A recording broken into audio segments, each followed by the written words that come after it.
रातों रात अमीर बनने के सपने देखता और अपनी किस्मत को कोसता रहता। एक सुबह की बात है, अर्जुन लकड़ियां काटने के लिए अपनी कुल्हाड़ी लेकर जा रहा था। तभी उसकी पत्नी राधा उससे बोली, अर्जुन, आज फिर इतने गुस्से में क्यों हो? क्या तुम्हें कभी खुशी महसूस नहीं होती? तुम हमेशा परेशान क्यों रहते हो? कभी तो मुस्कुराकर काम पर जाया करो। खुश होकर? मैं लकड़ियां काटने वाला मजदूर हूँ, कोई बड़ा व्यापारी नहीं। मेरी मेहनत का कोई मोल नहीं है और तुम कहती हो कि खुश रहूं? तुम्हें अपनी मेहनत पर गर्व करना चाहिए अर्जुन। भगवान ने हमें मेहनत करने का शरीर दिया है। तुम्हें हमेशा अपनी किस्मत को कोसने की आदत है। कभी तो भगवान का शुक्र करो कि हमारा परिवार भूखा नहीं सोता। तुम्हें मेरी मेहनत की कोई परवाह नहीं है। तुम्हें क्या समझ, बस बातें करना आसान है। दूसरों की पत्नियां चाहती हैं कि उनके पति खूब पैसा कमाए, लेकिन तुम मेरे छोटे से काम से ही खुश रहती हो। ये सोचना बंद करो कि मैं तुम्हारी मेहनत की कदर नहीं करती। मैं तुम्हारे साथ हूँ। राधा की बात सुनकर अर्जुन गुस्से से बिना कुछ कहे अपनी कुल्हाड़ी उठाकर घर से बाहर निकल गया। राधा उसे जाते हुए देखती रही। अर्जुन कुछ ही दूर चला था कि तभी उसे उसके गांव का मुखिया मिल गया। मुखिया मुस्कुराते हुए अर्जुन से बोला, अर्जुन, क्या हुआ? आज सुबह सुबह तुम्हारे चेहरे पर यह गुस्सा क्यों झलक रहा है? सब ठीक तो है? सब कुछ ठीक है, लेकिन मेरी पत्नी को मेरी परेशानियां कभी समझ नहीं आएंगी। वो चाहती है कि मैं हमेशा मुस्कुराऊं, जैसे सब कुछ ठीक हो। अरे, राधा तो समझदार और शांत स्वभाव की महिला है, वो तुम्हें परेशान क्यों करेगी? वो मूर्ख है। दूसरों की पत्नियां चाहती हैं कि उनके पति बहुत अधिक धन कमाए, लेकिन मेरी पत्नी मेरी छोटी सी कमाई में ही खुश रहती है। उसे तो ये लगता है कि लकड़ियां काटना कोई बहुत महान काम है। अर्जुन, तुम्हारी पत्नी बहुत अच्छी है, वो संतोषी स्वभाव की है। तुम उसे गलत मत समझो।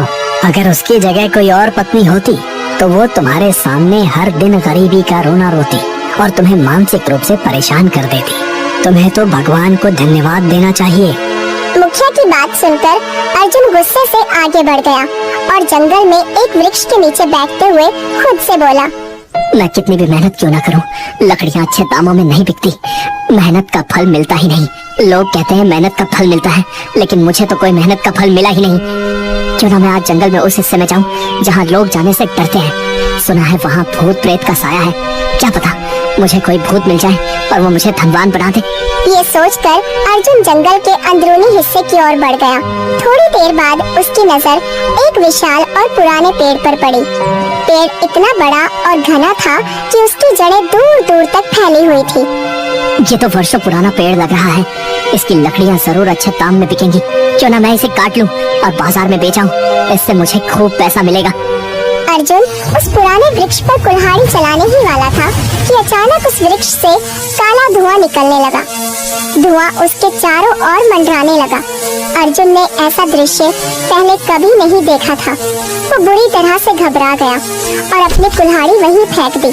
कुछ ही देर में वो काला धुआं एक सुंदर पुरुष के रूप में प्रकट हो गया। उसका व्यक्तित्व तेजस्वी और अद्भुत था। अर्जुन ने उसे हैरानी से देखा और घबराहट भरे स्वर में बोला, तुम कौन हो और ये सब क्या हो रहा है? मैं इस वन का रक्षक हूँ। मेरा वास इस वृक्ष में हजारों वर्षों से है।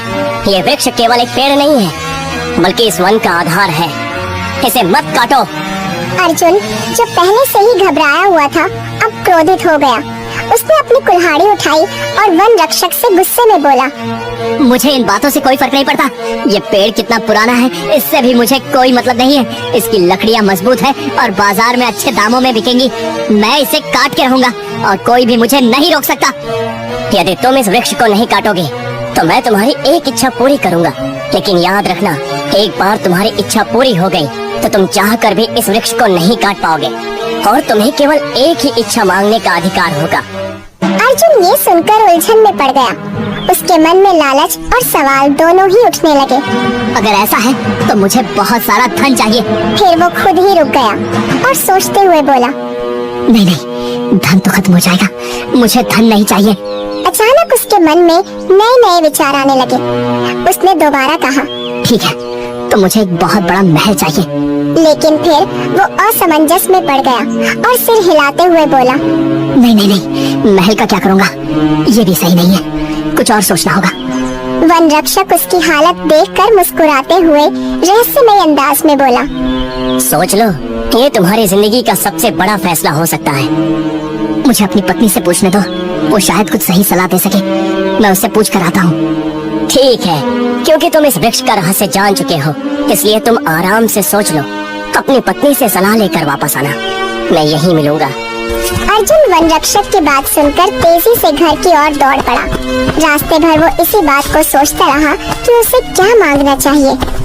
घर पहुंचते ही वो राधा को हाँफते हुए उसकी बात सुनाने लगा। राधा, राधा, सुनो, मुझे जंगल में एक ऐसा वृक्ष मिला जिसमें वन रक्षक का वास है। उसने कहा है कि अगर मैं वो वृक्ष नहीं काटूंगा तो वो मेरी एक इच्छा पूरी करेंगे। तुम ही बताओ मुझे क्या मांगना चाहिए। राधा गंभीरता से बोली, अर्जुन, तुम्हें उसे संतोष मांगना चाहिए। संतोष वो चीज है जो बड़े बड़े राजा महाराजाओं को नसीब नहीं होती। ये जीवन का सबसे बड़ा धन है। राधा की बात सुनकर अर्जुन का चेहरा क्रोध से लाल हो गया। तुम हमेशा यही बातें करती हो। तुम्हें क्या पता कि संतोष से पेट नहीं भर सकता।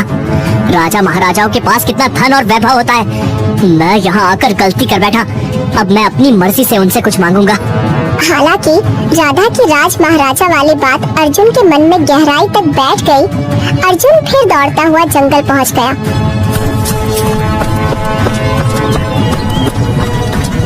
वन रक्षक वहीं खड़ा उसका इंतजार कर रहा था।